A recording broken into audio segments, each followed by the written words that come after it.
Sekali lagi salam Bapak Ibu, saudara sekalian. Salam puji Tuhan. Saya merasakan sebuah ibadah yang luar biasa, penuh semangat, anak-anak muda yang energi, memberkati kita semua. Ya, amin Bapak Ibu ya.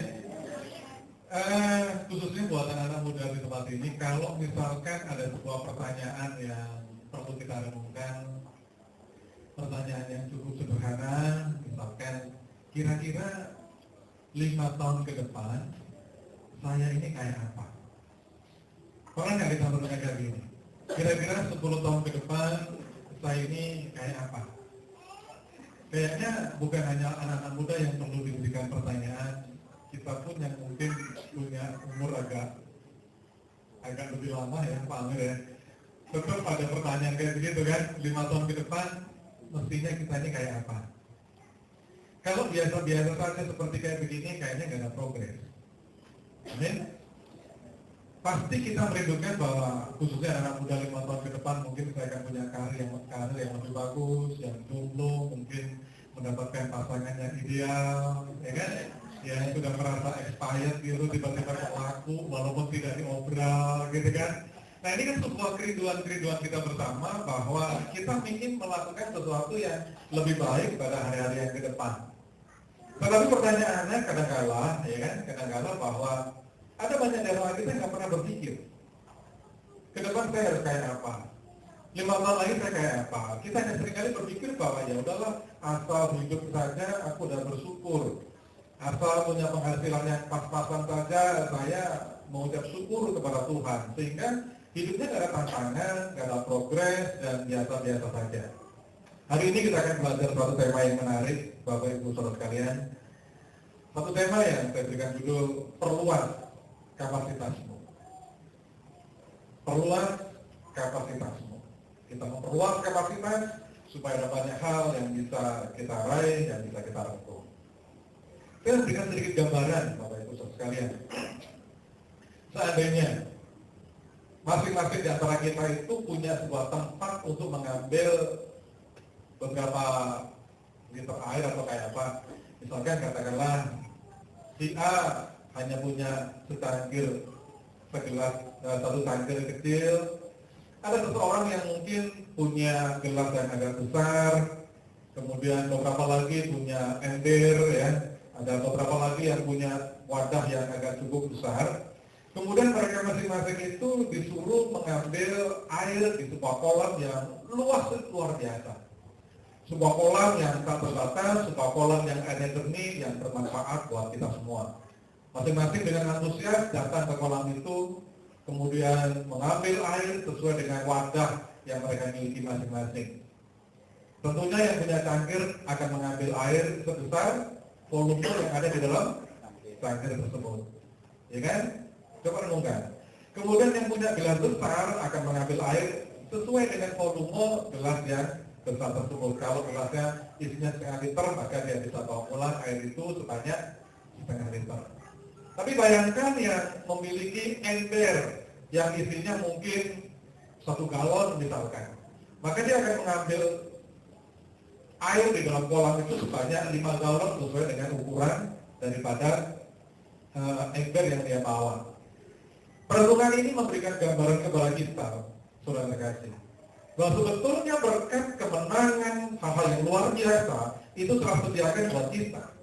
Yang memiliki persoalan, ada orang yang lebih berhasil, ada orang yang mengalami kemunduran, ada orang yang mengalami keterpurukan, ada orang yang hidupnya semakin hebat, ada progres yang semakin naik. Itu bukan oleh karena janji Tuhan itu pilih kasih terhadap masing-masing orang, enggak. Tapi karena masing-masing mengambil janji Tuhan itu berdasarkan ukuran kapasitas yang dia miliki. Maksudnya dalam hati. Kalau seseorang hanya memiliki kapasitas segelas cangkir yang kecil, sebesar apapun janji Tuhan, yang dia dapatkan hanyalah sebesar secangkir yang kecil. Amin? Betul? Kalau Anda memiliki ember sebesar volumenya 5 galon, engkau akan mendapatkan air itu sebesar 5 galon. Saya mau katakan, bukankah firman Tuhan pernah berkata engkau itu lebih dari pembenaran? Aku akan membuat engkau seperti kepala dan tidak menjadi ekor. Tapi realita yang kita lihat, ada banyak orang Kristen yang tidak bisa menggenapi janji-janji Tuhan itu. Dia nggak pernah menjadi seorang pemenang. Dia nggak pernah menjadi kepala yang dijanjikan Tuhan. Hidupnya mengalami keterpurukan dan lain sebagainya. Kenapa? Bukan salahnya Tuhan memberi janji, tapi karena kita tidak punya kapasitas yang memadai untuk memadai janji Tuhan. Kita bisa memiliki wadah dalam kehidupan kita untuk bisa menampung seluruh janji-janji Tuhan yang luar biasa. Itu sebabnya pagi hari ini mari kita dengar baik-baik apa yang firman Tuhan katakan. Kita simak, kita buka hati kita ketika firman Tuhan akan bicara mengenai perluas kapasitas. Saudara terkasih, orang-orang yang hebat di dalam Alkitab, seringkali kita hanya melihat ujung kehidupan mereka yang luar biasa. Tapi coba sekarang kita renungkan tokoh-tokoh Alkitab yang luar biasa itu. Daud. Siapakah Daud pada awalnya? Dia hanyalah sekedar seorang pemuda yang mengembalakan kambing domba. Berapa kambing domba yang dia pelihara? Kakaknya sendiri berkata, kambing domba yang dipelihara oleh Daud itu hanya sekitar 2-3 ekor. Sebuah prestasi yang sama sekali tidak membanggakan. 2-3 ekor kambing domba. Tetapi ujung kehidupannya, dia menjadi raja yang terbesar dalam kerajaan Israel. Bahkan sampai hari ini, ya kan, lambang kerajaan daripada Daud itu benderanya masih dipakai oleh kerajaan, oleh negara Israel sampai hari ini. Bintang Daud.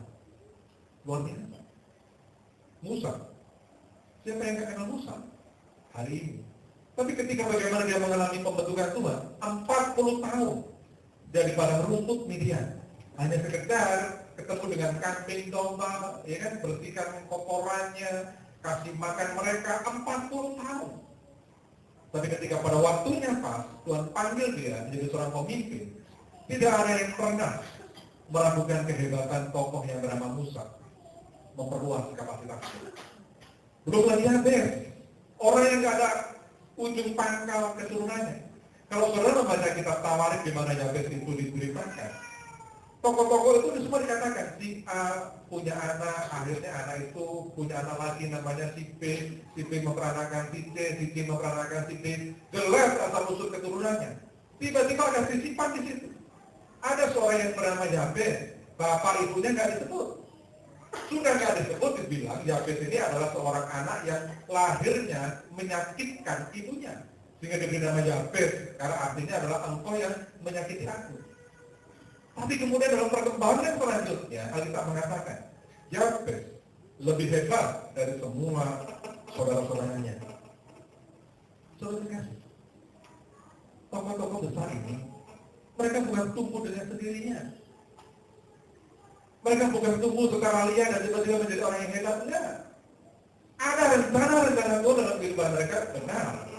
Tetapi mereka juga memiliki kewajiban untuk memperluas kapasitas yang dia miliki, sehingga Daud bisa menjadi raja yang luar biasa.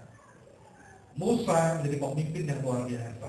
Yabes menjadi orang yang luar biasa. Karena mereka punya kerinduan untuk memperluas kapasitasnya. Kita akan belajarkan hal ini. Mari kita membaca ayat yang pertama, 1 Tawarik 4, ayat yang ke-10. Ini ayat yang sangat terkenal ya, 1 Tawarik 4, ayat ke-10.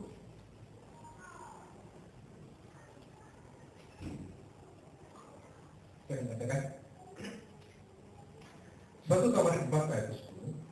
Yabes berseru kepada Allah Israel, katanya, kiranya engkau memperluas aku, kiranya engkau memberkati aku berlimpah-limpah dan memperluas daerahku, dan kiranya tanganmu menyertai aku dan melindungi aku daripada malapetaka, sehingga kesakitan tidak menimpa aku, dan Allah mengabulkan permintaannya itu.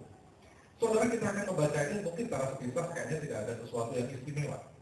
Tapi coba kita melihat awal daripada doa orang yang bernama Yabes. Kiranya engkau memberkati aku berlimpah-limpah dan memperluas daerahku. Ada kesan agak sedikit sombong, mungkin agak sedikit arogan, mungkin kok doanya minta ini itu dan sebagainya.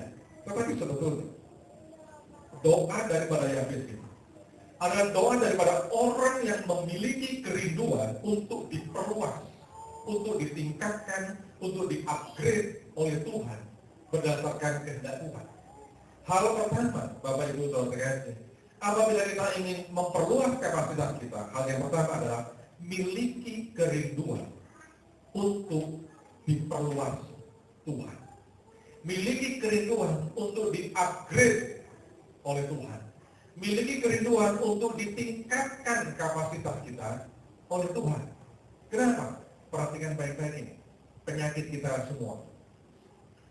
Seringkali Bapak Ibu Saudara, ketika kita berpikir bahwa besok saya harus lebih bagus, lebih berhasil, lebih sukses dari hari ini.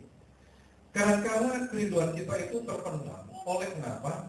Oleh karena kadang-kadang kita itu dibatasi oleh standar yang kita bangun dalam diri kita sendiri. Seringkali kita merasa bahwa kita nggak memiliki kemampuan-kemampuan tertentu. Ya kan? Keterbatasan kita itu yang seringkali menjadi tolok ukur apakah saya mungkin berhasil melakukan perkara-perkara yang besar. Nah, hari ini sebagai hamba Tuhan, saya mau katakan ya, janganlah kerinduan kita untuk berkembang. Janganlah kerinduan kita itu untuk memperluas kapasitas. Itu dibatasi oleh standar kita. Tapi biarlah kita itu dibentuk oleh Tuhan dengan standar yang daripada Tuhan. Saya kasih contoh. Tadi visi yang dibacakan luar biasa sekali, ya kan? Yesaya 54 ayat yang kedua. Tuhan berkata kepada bangsa Israel, lapangkanlah, ya kan? Tempat kemah. Untuk membuat ukuran kemah itu menjadi besar, itu sebetulnya sama sekali tidak bergantung pada standarnya orang Israel. Tuhan yang punya standar, lapangkanlah tempat kemah. Amin. Contoh yang luar, yang supaya kita bisa memahami kenapa kita nggak boleh menggunakan standar kita. Sebelumnya ada seorang bapak yang usianya udah tua, pasti nggak tahu semua, usianya 90 tahun, menjelang 100 tahun. Istrinya 80 menjelang 90 tahun. Bapak ini kemudian satu kali mendapat firman, lihat ke langit dan lihat, bintangnya banyak amat. Bisa nggak kamu menghitung? Nggak bisa. Lihat pasir di pantai. Siapa yang bisa menghitung pasir? Ribuan bahkan juta. Kemudian Tuhan berkata kepada bapak yang udah tua, yang katanya mati kucuk, istrinya yang mandul. Tuhan berkata, aku akan membuat keturunanmu seperti bintang di langit dan pasir di lautan. Istrinya ketawa, mana mungkin saya bisa punya anak sebanyak itu? Suamiku sudah mati kucuk, saya mandul tutup kandungan rahimku. Bagaimana mungkin saya bisa menggenapi janji Tuhan bahwa saya akan memiliki anak sebanyak itu? Saudara, bukankah kalimat ini seringkali menjadi kalimat-kalimat kita? Bukankah itu menjadi suatu rumusan dalam kehidupan kita bahwa kita nggak mungkin menggenapi janji Allah bahwa kita menjadi orang yang hebat, kita menjadi orang yang berkualitas, kita menjadi orang yang unggul. Oleh karena apa? Oleh karena kita melihat diri kita mengukur masa depan kita berdasarkan standar kita. Nggak mungkin saya menjadi hebat, nggak mungkin saya menjadi luar biasa. Kenapa? Saya orangnya bodoh kok.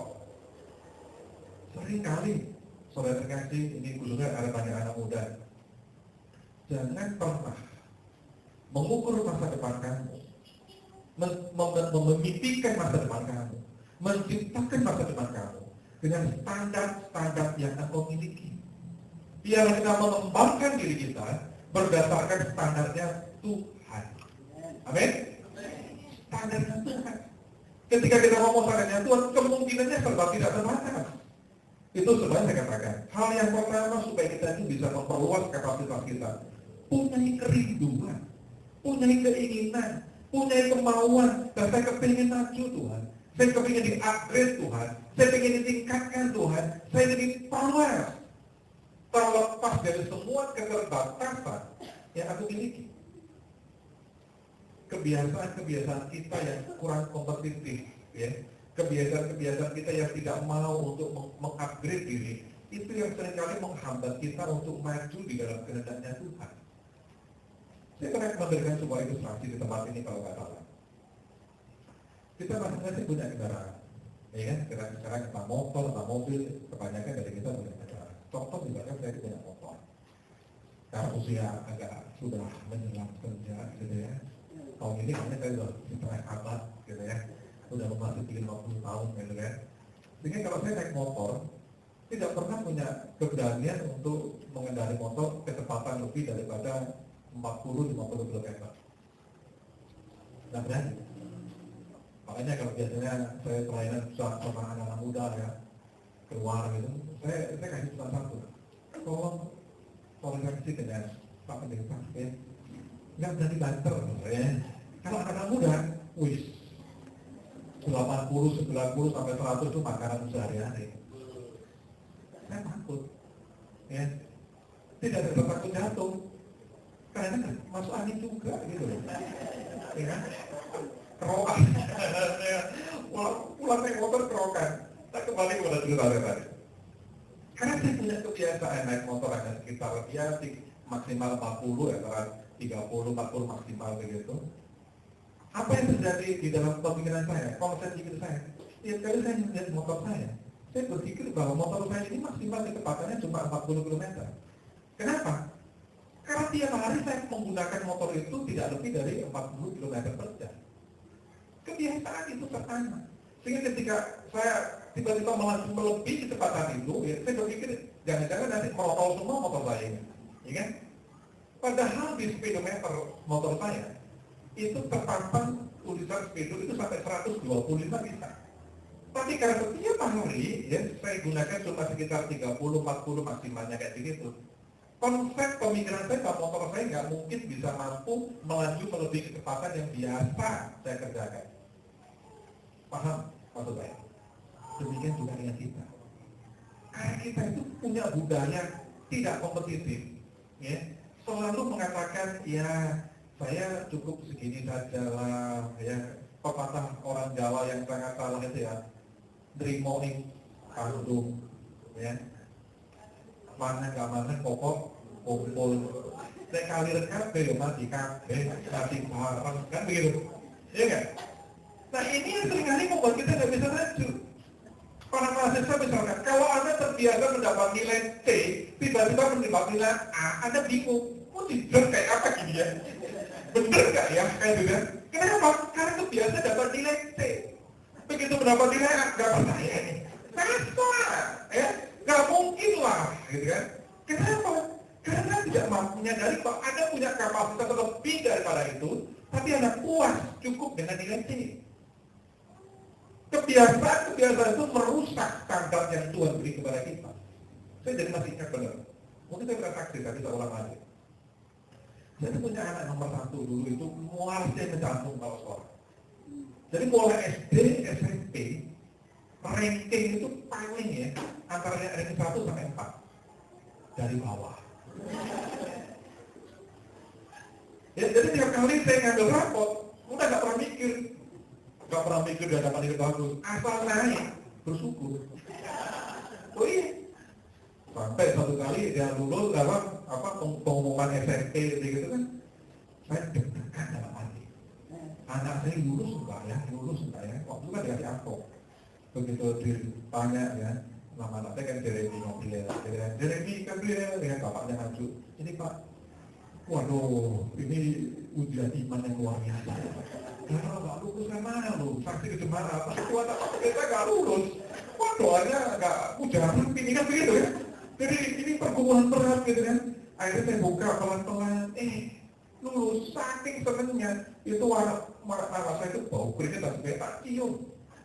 Terima kasih ya nak, kamu lulus. Jadi saya terbiasa melihat prestasi anak saya itu ranking 1 sampai 4 dari belakang. Masuk SMK 8, kalau satu SMK yang favorit di mana? Semester pertama, istri saya kan guru. Terlalu nggak mau ngambil rapor. Kenapa? Malu. doon, nah, gitu. Jadi bapak ini, ya kan, bapaknya pendeta yang penuh kasih anugerah. Yang guru hamil ya kan, gitu kan. Bapak itu hamil gitu kan. Udahlah, ya itu namanya ya. Pak Dian sama itu saya terus gitu tiap kali ada urusan rapor. Nah, ketika saya masuk di sekolah yang baru di SMK ini mulai disebutkan pengumuman. Dia dipanggil satu persatu. Ya. Begitu nama saya dipanggil, saya masuk ke wali kelasnya langsung jabat tangan saya. Selamat Pak ya, anak Bapak lagi berarti. Nah, anak saya namanya Jeremy Gabriel. Loh, Bapak ini gimana sih? Dikasih tahu anaknya lagi satu kok nggak percaya. Dalam hati bagaimana bisa percaya? Iya kan? Coba bayangkan dari kelas 1 sampai kelas 6 itu 6 tahun, ditambah SMP 3 tahun, 9 tahun. 9 tahun, saya terbiasa untuk mendengar anak saya ranking 1 sampai 4 dari belakang. Tiba-tiba sekarang ranking 1 beneran, apa nggak bingung? Gak mungkin ini, gak sama gitu loh. Sampai kemudian gurunya buka absennya, coba lihat nama yang kayak begini cuma satu Pak. Namanya Jeremy Gabriel cuma satu, bapaknya namanya Pretono, nah itu saya. Ya. Tapi kalau kita gitu, apa yang bisa kita petik di sini? Kebiasaan itu kadang-kala membuat kita hidup dalam standar yang bukan standarnya Tuhan. Itu sebenarnya ketika Tuhan berkata bahwa engkau akan menjadi pemenang, karena kita nggak percaya. Masa jadi pemenang model kayak begini, ya kan? Mau nyanyi aja, jangankan nyanyi batuk aja salah. Ya kan? Bagaimana jadi hebat? Sebenarnya dikasih Tuhan. Ketika kita ingin memperluas kapasitas kita, hal pertama yang harus kita miliki adalah kerinduan untuk kita diperluas. Jangan diatur, ya kan? Ada banyak orang berkata, kalau ingin sukses, bermimpi. Betul ya? Bermimpi. Big dream, gitu kan? Tapi itu menggunakan mimpi kan harus tidur. Ya kan? Nah itu sebabnya kalau ingin menjadi orang sukses, banyaklah tidur. Itu paling tengil, bukan paling teguh. Artinya kita harus bangkit, kita harus bangun. Kalau kita punya kerinduan bahwa saya menjadi orang yang hebat, saya menjadi orang yang berkualitas, saya menjadi orang yang unggul, saya akan perluas kapasitas kita berdasarkan standar yang daripada Tuhan, bukan berdasarkan kelemahan kita. Amin. Terbuka sekarang, ya, yang selama ini merasa Tuhan bagaimana bisa, ya, saya kepingin jadi artis sinetron Tuhan, tapi tampang, nggak meyakinkan, udah hitam hidung bengkak, gitu. Gimana? Dan lupa, ya, Sule yang jelek-jeleknya juga jadi sinetron. Dan Pokoknya itu bisa jadi sinetron. Miliki kerinduan untuk kita diperluas. Yang kedua sekarang. Saya ingin kita melihat Yosua 14 ayat yang ke-10. Yosua 14 ayat 10 sampai yang ke-12. Saya bacakan. Jadi sekarang, sesungguhnya Tuhan telah memelihara hidupku seperti yang dijanjikannya. Ini sudah 45 tahun lamanya sejak diucapkan Tuhan firman itu kepada Musa. Dan selama itu, orang Israel mengembara di padang gurun. Jadi sekarang telah berumur 85 tahun aku hari ini. Ada yang punya usia 85 tahun di ruangan ini? Nggak ada ya, terlanjut ya. Pada waktu ini aku masih sama kuat seperti pada waktu aku disuruh Musa. Seperti kekuatanku pada waktu itu, demikianlah kekuatanku sekarang untuk berperang dan untuk keluar masuk. Perhatikan ayat ke-12 yang luar biasa ini. Oleh sebab itu, berikanlah kepadaku pegunungan yang dijanjikan Tuhan pada waktu itu. Sebab engkau sendiri mendengar pada waktu itu bahwa di sana ada orang enak dengan kota-kota yang besar dan berkubu. Mungkin Tuhan menyertai aku sehingga aku menghalau mereka seperti yang difirmankan Tuhan. Yang kedua, bagaimana cara kita memperluas kapasitas kita? Yang pertama tadi, kita harus berani untuk merindukannya, memimpikannya. Yang kedua, ya kan, kita harus berani memikirkan hal-hal yang besar. Coba lihat teks ini. Ada seorang kakek yang namanya Kaleb. Kalau orang usia 85, ya kan? Kira-kira apa yang menjadi visi dari para orang yang umur 85? Kapan ya saya ditanya Tuhan? Ya kan? Paling lagu yang dia suka adalah kapan Yesus kembali? Kapan Yesus kembali, kan begitu? Disuruh nyanyi kayak di lompat-lompat, nggak minat. Ya kan? Udah usia 85. Paling dia udah beli peti mati, sudah disiapkan, nanti saya dikuburkan di sini. Ya kan? Saya punya kakak ya, usianya masih sekitar 40-an, tapi visinya itu jelek amat. Dia bilang, nanti kalau saya mati dikremasi saja ya, itu masih usia 40 tahun. Saya bilang, bertobat, Tuhan masih punya banyak rencana dalam hidup kamu. Ya kan? Apa ada di sini yang punya visi kayak begitu? Kalau ngomong ke Pak Amos, nanti kalau bertanggung saya, nanti saya dikremasi ya Pak ya. Nanti debunya tolong disebarkan di Gunung Bromo sana Pak ya. Yang kalau yang lain kan di laut, saya di Gunung Bromo supaya agak beda begitu loh ya. Dan orang yang punya pesan begitu masih usia 25 tahun. Orang kayak begitu tuh dipenting gitu. Saya panas keluar ya.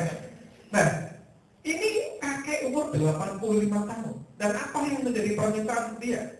Dia pengen mempunyai daerah wilayah di pegunungan, tempat orang-orang enak, kota-kota yang besar dan berkumpul. Dia akan hancurkan, dia akan kalahkan orang-orang itu. Dia tidak minta daerah-daerah yang gampang, dia nggak minta kota-kota yang mudah, tapi kota-kota yang berkumpul. Suatu kali saya buka di internet, sekarang mudah sekali ya kalau cari informasinya. Kepingin tahu, kita datang ke Google gitu ya, dengan ketik kota berkubu itu kayak apa.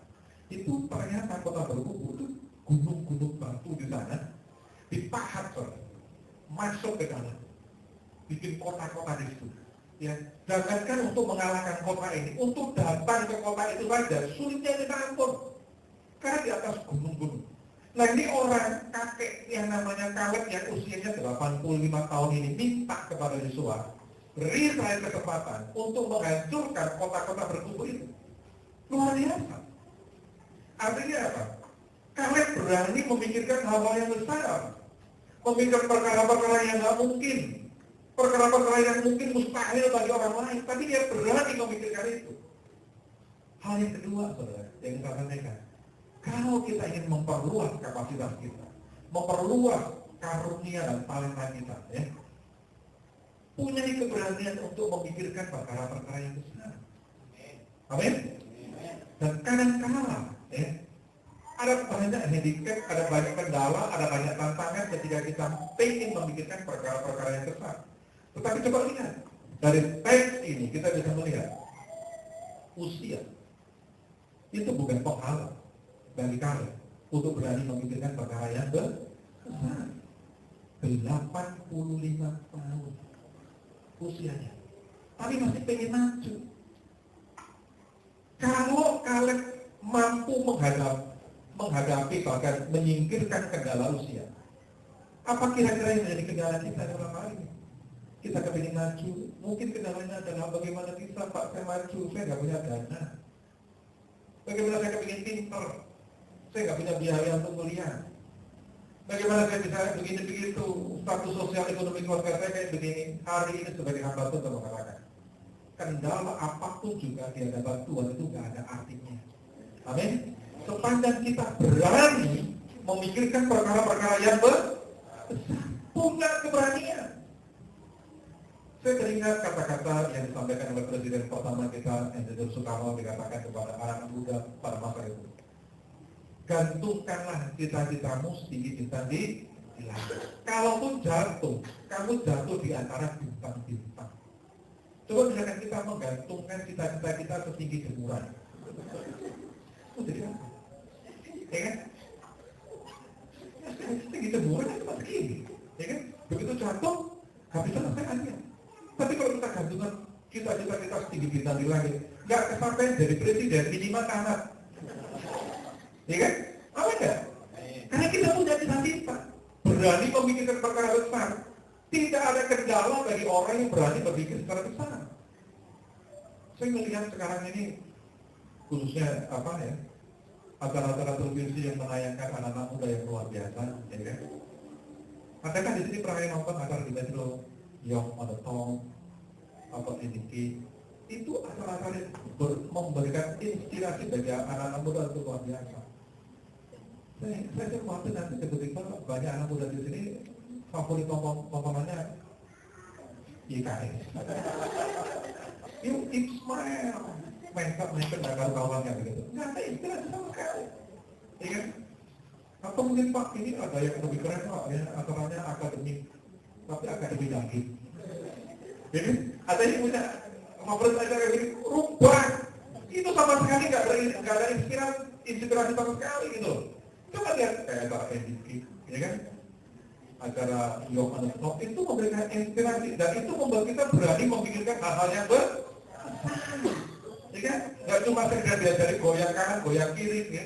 Goyang kesalah apalah, goyang gergaji, goyang obor, goyang apalah gitu kan. Itu nggak ada sesuatu yang bisa mendorong kita untuk lebih maju. Nah, makanan kita, ya banyak orang berkata, makanan kita itu menentukan siapa diri kita. Apa yang kita makan menunjukkan siapa diri kita, betul nggak? Ya kan, kalau orang Manado kita tahu lah suka makan RB kan, gitu kan ya. Orang Jawa tahu lah kita suka makan bakmi gitu kan. Kalau ini bakmi kasih pite itu sama mereka gitu. Orang Jawa paling kita tahu rujak gitu ya. Paling banter rawon gitu kan. Gitu kan ya. Itu kan menunjukkan identitas kita. Ini kan bener kan? Ya kan, satu kali saya pelayanan di Jakarta dengan salah satu teman gitu kan, masuk hotel di Hilton gitu. Ada banyak menu, kadang-kadang nggak cocok dengan lidah saya, Pak. Lihat di sebelah sana, ini di hotel Hilton. Nah, kok ada kenil? Ini orang Jawa tahu, kenil ya. Saya langsung ke sana. Terus teman saya bilang, wong desa, wong desa. Terus kok gitu ya. Yang lain pakai masakan malah yang hebat-hebat, kenil. Artinya apa? Apa yang kita makan itu memang menunjukkan identitas kita. Nah, yang namanya makan kan tidak hanya makan secara fisik, secara makanan food itu kan, tapi juga makanan jiwa kita. Nah, kalau tayangan-tayangan yang kita suka hanya sekedar YKS, kemudian bacaan-bacaan kita ini tabloid yang suka gosip kanan kiri dan sebagainya, itu kebenaran kita. Coba baca buku-buku yang hebat, bukunya Renal Kasali. Ada di sini para mahasiswa baca bukunya Renal Kasali, guru besar manajemen itu yang membuat kita menjadi inspirasi, kepingin lebih maju dan sebagainya. Kalau kembali membuktikan kepada kita, usia tidak membatasi seseorang untuk memikirkan hal-hal yang besar. Jangan pernah punya alasan engkau nggak bisa maju, nggak bisa hebat oleh karena latar belakang sosial, karena latar belakang ekonomi, oleh karena fisik yang nggak bagus dan sebagainya. Saya kasih contoh, Mario Teguh. Itu kan sekarang jadi motivator yang paling mahal harganya di Indonesia. Dia dari mana nih? Mergosono. Dan kebetulan gak terima kan? Itu tetangganya mertua saya. Namanya dulu bukan Mario Teguh, Mariono. Jadi kampung namanya Mariono itu. Tapi karena terkenal, ya. Jadi Mario Teguh. Orang kampung. Tapi punya keinginan besar, memikirkan hal-hal yang besar, bisa kok. Ya enggak? KND itu kan lulusan Sakti Baru yang di sekolah Katolik dekatnya Jalan Bandung di sini. Karena memikirkan perkara besar, dia bisa kayak begitu. Apalagi Anda. Amin? Amin? Yang lebih ganteng dari Mario Teguh, ya kan? Lebih ganteng dari ibu-ibu yang sekarang gundul saya. Lebih hebat Anda gitu. Beranilah memikirkan hal-hal yang besar. Jangan hanya berpikirnya Tuhan atau saya bisa jualan kilo puji Tuhan. Ya jadi jualan kilo itu Tuhan. Ya bukan berarti saya bacakan itu, tapi kalau anak muda punya cita-cita yang hebat, yang luar biasa, pikirkan perkara-perkara besar. Saya menjadi kepala bank mana, gitu kan? Saya menjadi direktur di mana, saya menjadi manajer di mana dan sebagainya. Itu yang harus kita miliki, berani memikirkan hal yang besar. Jangan sampai hanya gara-gara putus, galau, bikin bunuh diri. Udah Pak, ini ada SMP yang menakutkan buat saya. Lebih horor daripada film horor Pak. Apa itu? Ini. Ya, you and I. Horor itu Pak. Habis itu galau, cari baikon, bertobat. Katanya saya begini? Nggak ada ya, di sana. Karena di sini juga. Miliki pemikiran-pemikiran yang besar. Pemikiran saya bilang begini, Para cowok saya bilang di gereja ya, kalau kamu diputus sama cewek kamu, punya statement, nyesel kamu putus aku, karena 5 tahun ke depan, cowok kamu itu gak ada apa-apanya dibanding aku. Itu loh, itu mau kamu sendiri gitu loh kan. Sehingga kegawalannya berubah menjadi sebuah semangat untuk memperbaiki. Ya. Amin. Punya keberanian memikirkan hal besar. Amin. Ya, jangan punya pemikiran yang biasa-biasa. Yang ketiga kan. Kita akan melihat Matius 25 ayat yang ke-23.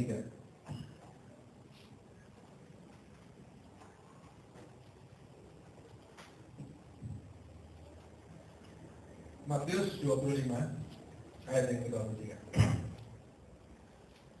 Maka kata tuannya itu kepadaku, baik sekali perbuatanmu itu, hei hambaku yang baik dan setia.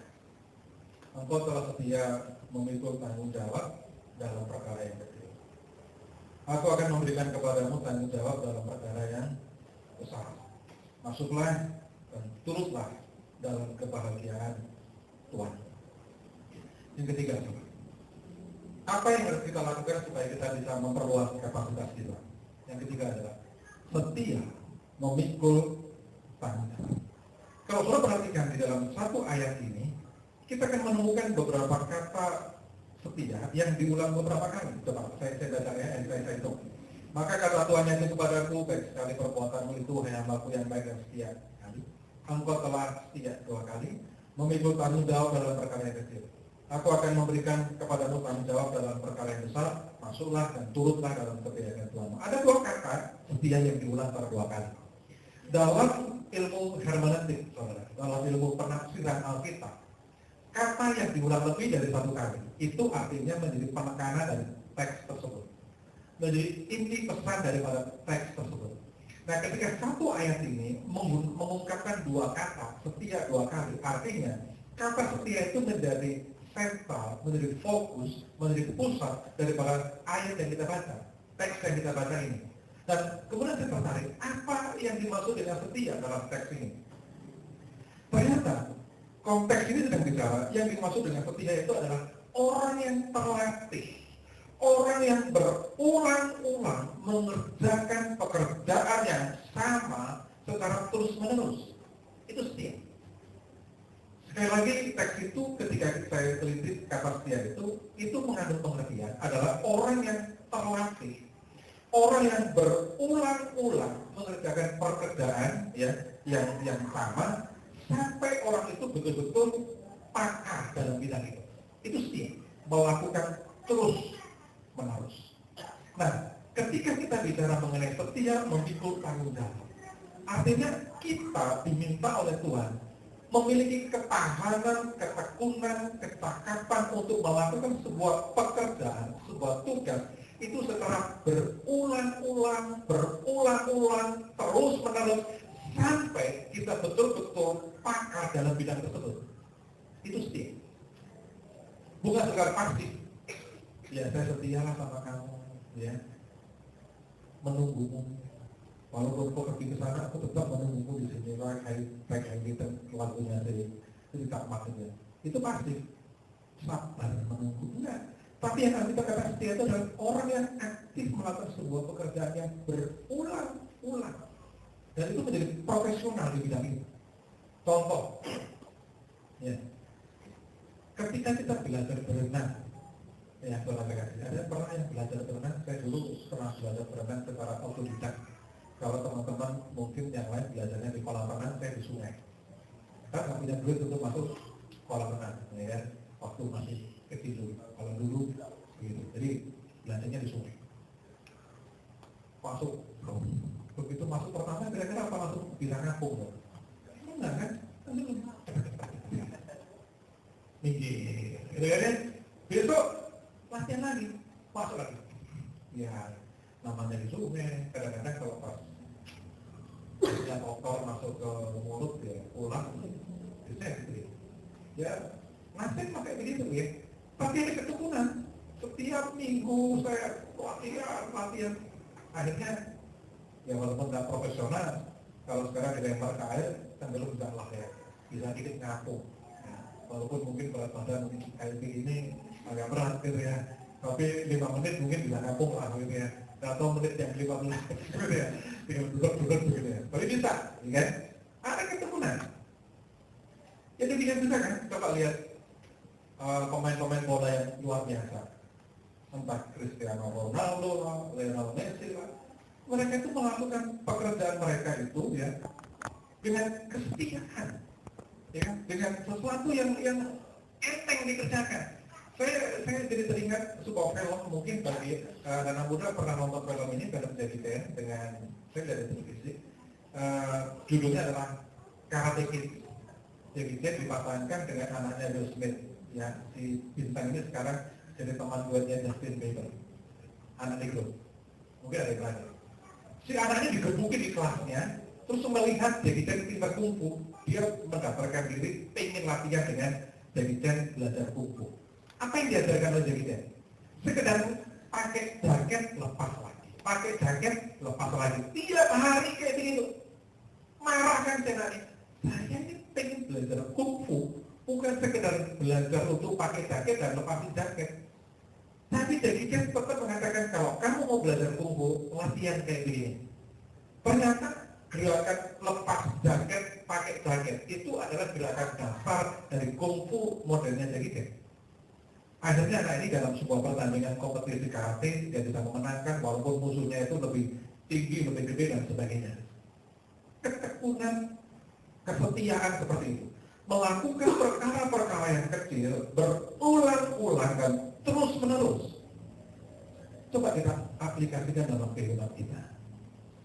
Seringkali kita melakukan sebuah pelayanan ada jenuhnya, ada bosannya. Dari dulu Pak, pelayanan saya cuma kayak begini. Dari guru sekolah minggu, paling tiap minggu ketemu anak-anak kecil, selamat pagi anak-anak. Ada yang bilang, tante ini aku lagi ngomong, kayak ngomong lagi, gitu kan ya. Besoknya tante ini nakal cubit saya. Kita kadang-kadang jenuh dengan pelayanan kita yang kayaknya kecil dan itu terus-menerus terjadi. Hari itu mau katakan, setia ternyata adalah bagaimana kita mampu melakukan sebuah pekerjaan itu yang kecil dan sederhana itu berulang-ulang terus-menerus sampai kita ahli dalam bidang itu, baru diberikan perkara yang besar. Itu sebetulnya katakan, orang yang punya tanggung jawab dalam perkara kecil, aku akan berikan kepadamu tanggung jawab dalam perkara yang besar. Setia memikul tanggung jawab apapun tugas pelayanan kita. Mari kita introspeksi dalam pelayanan. Mungkin yang memegang LPD agak sedikit jenuh. Dari Tuhan belum datang sampai Tuhan mau datang kedua kali. Yang saya pegang cuma laptop, sehingga model wajah saya kayak mos kayak begini. Itu setia, ya? Itu yang Tuhan minta, setia dalam perkara kecil. Satu kali akan diberikan tanggung jawab dalam perkara yang besar. Satu kali saya membaca buku tulisan Bill Hybels yang sangat inspiratif. Seorang hamba Tuhan kerja di Australia kalau nggak salah, dia tuliskan sebuah kalimat. Pemimpin yang berkualitas itu ditentukan dari ketika dia menjadi seorang pengikut yang berkualitas. Artinya ketika dia baik, berkualitas menjadi seorang pengikut, maka dia akan menjadi seorang pemimpin yang baik dan berkualitas pula. Berapa banyak di antara kita yang nggak mau menjadi pengikut terus-menerus, ya kan?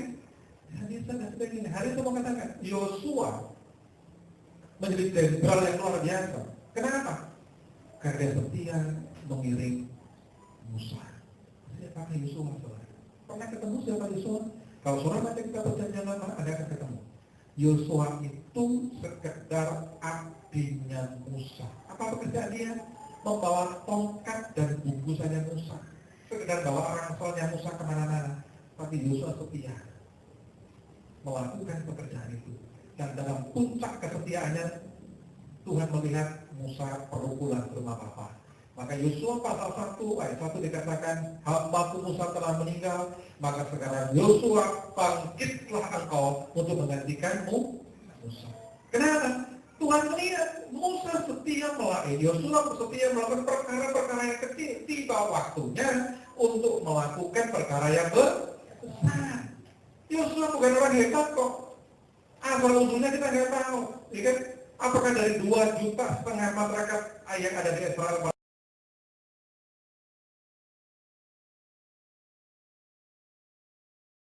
cakap melakukan pekerjaan tersebut? Saudara, misalkan contoh ya, kalau hari ini saya bisa khotbah, apakah pada awal saya masih sudah langsung bisa khotbah? Enggak kan?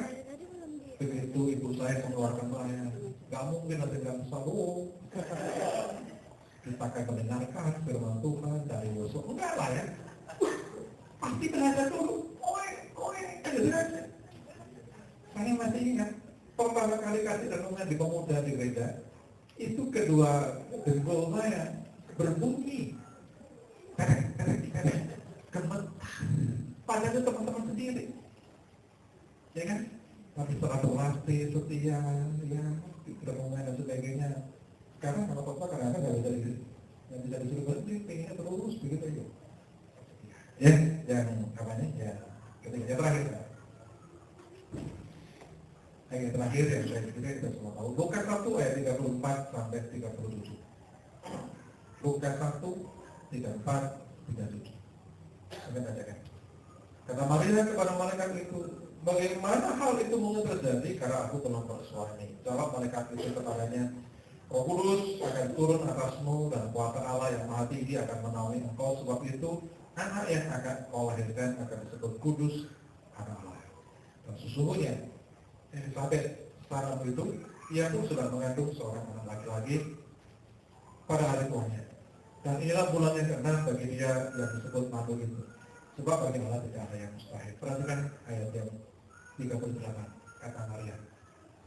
Sesungguhnya, aku ini adalah hamba Tuhan, jadilah padaku menurut perkataanmu itu. Lalu malaikat itu meninggalkan dia. Yang keempat, yang terakhir, bagaimana kita bisa memperluas kapasitas kita? Memberi diri untuk dipakai